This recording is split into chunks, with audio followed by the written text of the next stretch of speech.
اعوذ باللہ من الشیطان الرجیم بسم اللہ الرحمن الرحیم۔ پانچویں جماعت کے پیاری طلباء و طالبات، السلام علیکم ورحمۃ اللہ۔ پیاری طلباء و طالبات، ایک بار پھر میں آپ کو اردو کی اس کلاس میں خوش آمدید کرتا ہوں۔ یہ آج کا دوسرا لیکچر ہے اس نظم کا، جس کا عنوان ہے تصویر کشمیر۔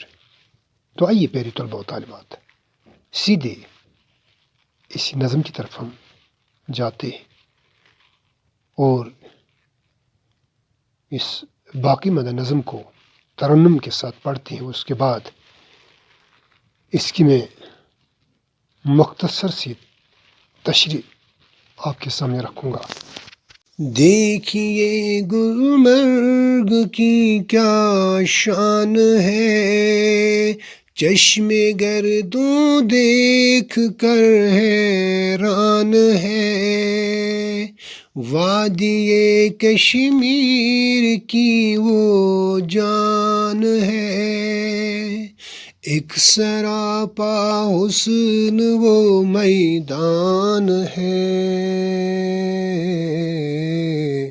ہاں اسی جنت کی تصویر ہے، نام جس کا گلشن کشمیر ہے، ہاں اسی جنت کی یہ تصویر ہے، نام جس کا گلشن کشمیر ہے،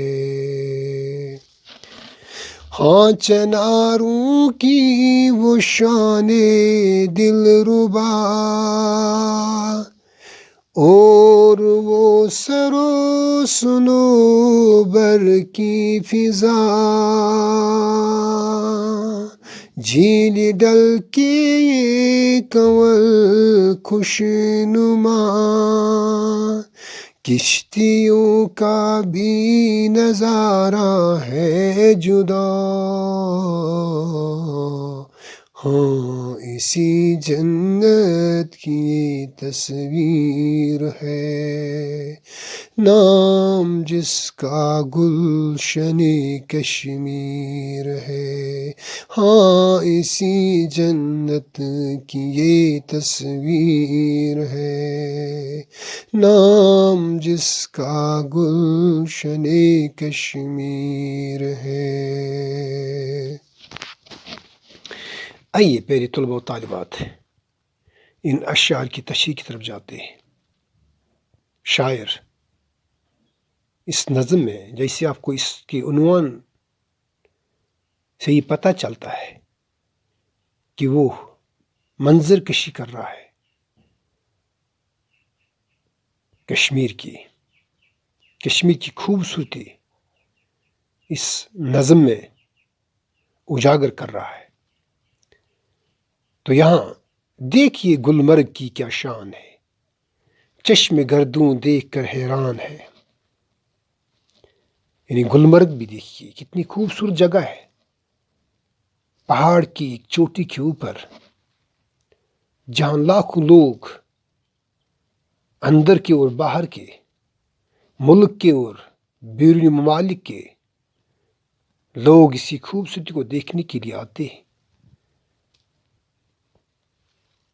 چشم گردوں دیکھ کر حیران ہے، جب یہ لوگ یہاں آتے ہیں اس کو دیکھنے کے لیے تو وہ حیران زدہ ہو کر رہتے ہیں اس کی خوبصورتی کو دیکھ کر۔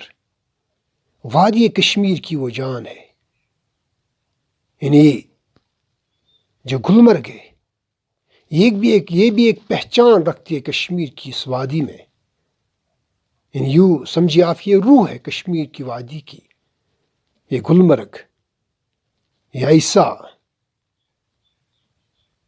پہاڑ کی چوٹی پر ایک ایسا میدان ہے جو سر تا پا خوبصورتی سے بھرا ہوا ہے۔ تو شاعر کہتا ہے ہاں اسی جنت کی یہ تصویر ہے، ہاں یہ گلمرگ جو آپ دیکھتے ہیں، اسی خوبصورتی کی جو آپ داد دیتے ہیں، یہ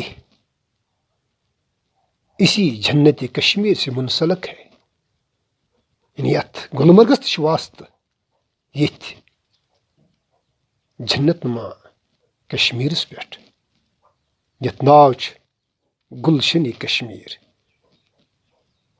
ہاں چناروں کی وہ شان دل ربا اور وہ سر و صنوبر کی فضا. یہاں شاعر فرماتا ہے کہ چنار کے جو درخت ہمیں چاروں طرف کشمیر میں نظر آتے ہیں، جن کے نیچے جو لوگ چھاؤں کا لطف اٹھا کر خوشی خوشی ان کے نیچے بیٹھ جاتے ہیں، انہیں راحت محسوس ہوتی ہے. جب انہیں تھکان ہوتی ہے، جب دھوپ انہیں ستاتی ہے، تو چناروں کے سائے تلے بیٹھ جاتے ہیں، راحت محسوس کرتے ہیں. تو انہیں چناروں کی یہاں نشاندہی شاعر اس بند میں کرتا ہے.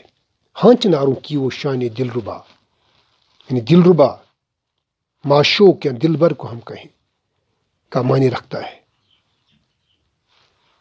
یعنی چناروں کی وہ شان جو دل کو مو لیتا ہے، اور وہ سر و صنوبر کی فضا، اور دوسرے جو صنوبر کے درخت جو سرسبز شاداب رہتے ہیں پورے 12 مہینے میں. یعنی کوئی خزاں کا موسم ان صنوبر درختوں پر اپنا نزلہ نہیں گراتا ہے. یعنی انہیں پتجھڑ کے موسم کا سامنا نہیں کرنا پڑتا ہے. یہ بھی تو ایک شان پیش کرتے ہیں اس کشمیر کی خوبصورتی کی، کشمیر کی ان فضاؤں کی. جھیل ڈل کے ہیں کنول خوشنما. تو یہاں جھیل ڈل کا تذکرہ شاعر کرتا ہے کہ جھیل ڈلس مز یم خوشنما لاٹس قسمک پوش، کنول قسمک پوش یم زن پانس کن انسانس وچھن وٲلس دل پھران چھ، مجبور کران چھ پانس کن تھل تھل وچھنہٕ خٲطرٕ أکِس سیاحس، أکِس یِنہٕ وٲلس، أکِس وٕچھن وٲلس، أکِس ڈلس سٲل کرن وٲلس. کشتیوں کا بھی نظارہ ہے جدا. تو ڈل میں ہم دیکھتے ہیں وہاں کشتیاں ایک دوسرے کے پیچھے ڈل کا نظارہ کرتی رہتی ہیں. تو وہاں ایک جداگانہ تصویر یہ اپنے سامنے دنیا کے سامنے رکھتی ہے. تو انہیں کشتیوں کا ذکر یہاں شاعر ان اشعار میں کرتا ہے کہ وہ بھی دیکھنے کے قابل ہے، وہ بھی اپنے آپ میں ایک خوبصورتی رکھتے ہیں. ہاں اسی جنت کی یہ تصویر ہے. ہاں جن جن چیزوں کا میں یہاں تذکرہ کرتا ہوں، چناروں کا میں نے تذکرہ کیا، سر و صنوبر کا میں نے تذکرہ کیا، جھیل ڈل میں رہے کنول کے پھولوں کا میں نے تذکرہ کیا، کشتیاں جو جھیل ڈل میں چلتی رہتی ہیں، جھیل ڈل کا سینہ چیر کر آگے جاتی ہیں، دائیں بائیں آگے پیچھے چلی جاتی ہیں لوگوں کو لے کر. تو یہ سب اسی جنت کشمیر کی تصویر ہے. ان سب کا تعلق اسی کشمیر سے ہے، وہ کشمیر جس کا نام گلشن کشمیر ہے. تو پیارے بچوں، آج کی اس ویڈیو لیکچر کو ہم یہاں تک ہی سمیٹتے ہیں. امید ہے کہ آپ اس ویڈیو لیکچر کو غور سے دیکھو گے اور ان اشعار کو سمجھنے کی کوشش کرو گے. تو دیجیے مجھے کل تک کے لیے اجازت. اگر اللہ نے چاہا پھر ملیں گے. تب تک کے لیے خدا حافظ. السلام علیکم ورحمۃ اللہ.